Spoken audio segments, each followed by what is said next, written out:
Hi, and welcome to Best in Tesla. So we just got Tesla's production and delivery numbers for Q4, and we also got the numbers from BYD, and the numbers for 2024 are ridiculously close between the two EV giants. But who came out on top as the leader in the BEV race in 2024? And what will happen in 2025? Well, we are going to check that out in this video, but also show you just how BYD is eating up the legacy automakers on a global scale when we include the hybrids. They have just surpassed Volkswagen as a brand and are nipping at the heels of Toyota. Things are about to heat up here in 2025, so let's see if 2025 will be the burning platform that is needed for the old guys to get their act together, because change is coming whether they like it or not. So let's check it all out and let's dive right in.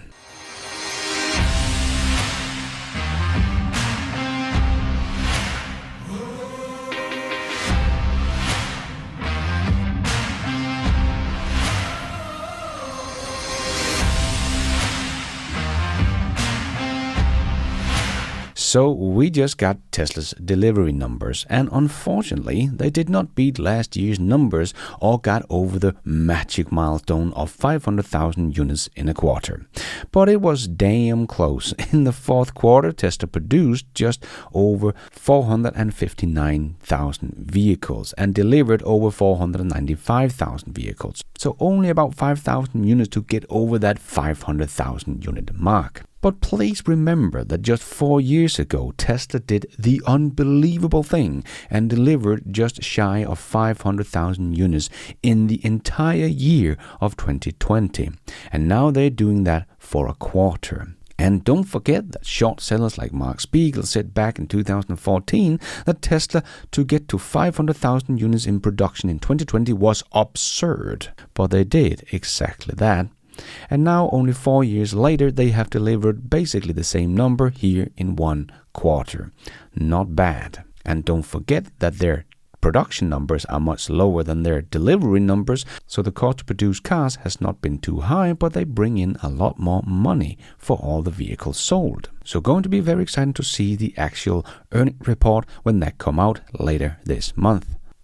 And we still had the best quarter Tesla has ever made, up a little over 10,000 units compared to Q4 of 2023.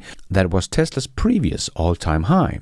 But that also means that we didn't get up to that 515,000 units that was needed to beat last year's total numbers of 1.8 million units, but Tesla ended up with 1.789 million units, so down a tiny 1% year over year. But Q4 was up a little over 2.3% year over year. So mainstream media and Wall Street analysts will of course paint this as a very negative, even though Tesla has been telling us through the year that Tesla was in between two growth waves, so this should not come as a big surprise. Elon did say that they might have a chance to beat last year's number by a small margin, but that did not happen. But ended the year off basically in the same place as 2023 when it comes to car unit sales. And this is the first year in 9 years that Tesla did not grow in car sales. But in China, Tesla did grow about 8.8% and ended up with 657,000 units sold in China in 2024, and ended the year off with the domestic sales of 83,000 units in December, which was also an all-time high. But at the same time, BYD made a new record quarter as well. But they made 595,000 BEV sales in Q4, so about 100,000 units more than Tesla. So we are probably going to see a lot of the same headlines now that we did a year ago when BYD also beat Tesla in Q4 of 2023, and everyone was quick to call BYD the new leader in BEV race, and Tesla would fall behind. But Tesla was still number one in that year of 2023. But did they also win the year of 2024 as the leader in the BEV race? Well, it was an extremely close race between BYD and Tesla in 2024. BYD ended up with 1.764 million units sold in 2024, up 12% year on year. So Tesla is still number one in front of BYD. And yes, no one else is even close. The entire Volkswagen group probably didn't sell much more than half of what BYD and Tesla did. But in 2024, the difference between Tesla and BYD was only 24,234 units. Damn, the race is on for 2025 as Tesla has predicted a 20 to 30% growth this year and BYD only made about 12% growth in 2024, so let's see if they can make more than that in 2025, and I will dive into those numbers in a moment.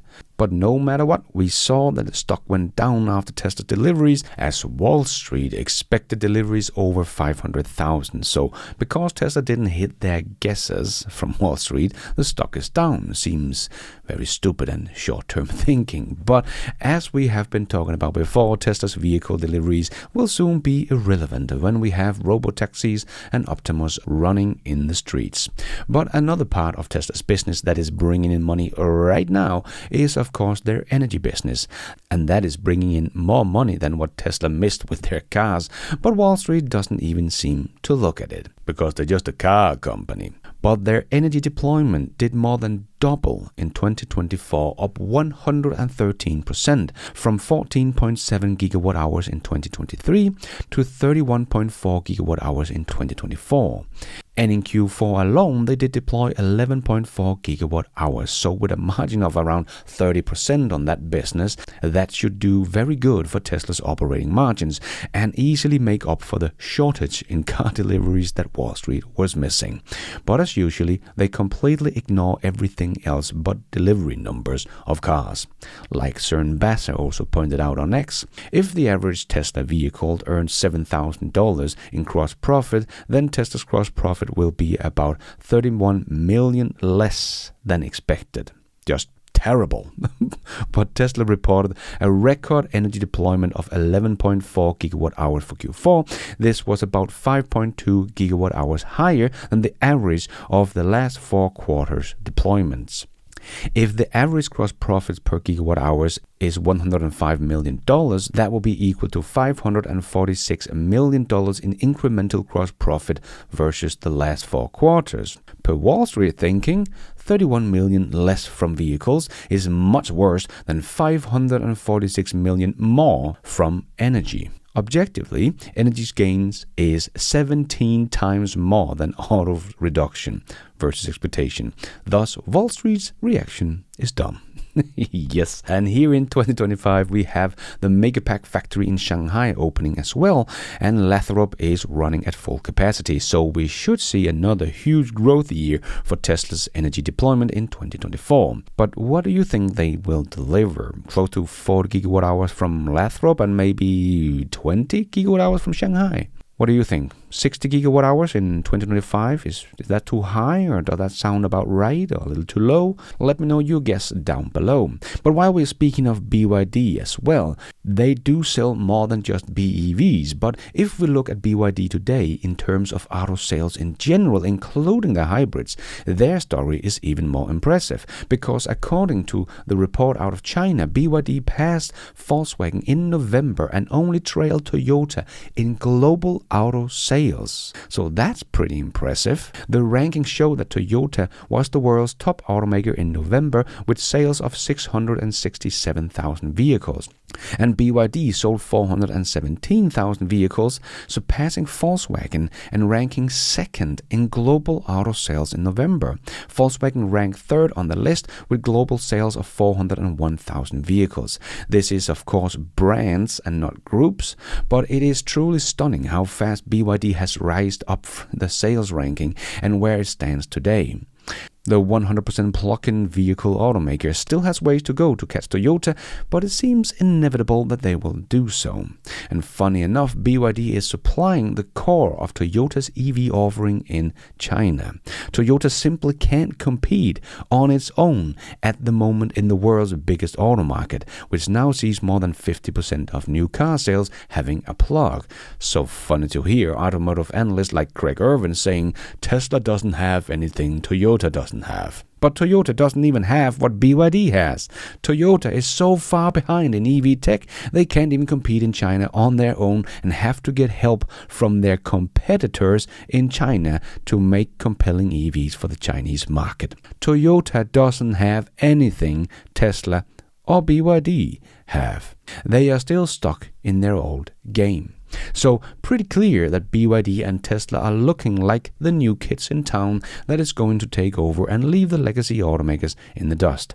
And if we look at the global deliveries from brands from January to November, the top three are Toyota, Volkswagen and Ford, with sales of 7.69 million vehicles, 4.4 million vehicles and 3.39 million vehicles respectively.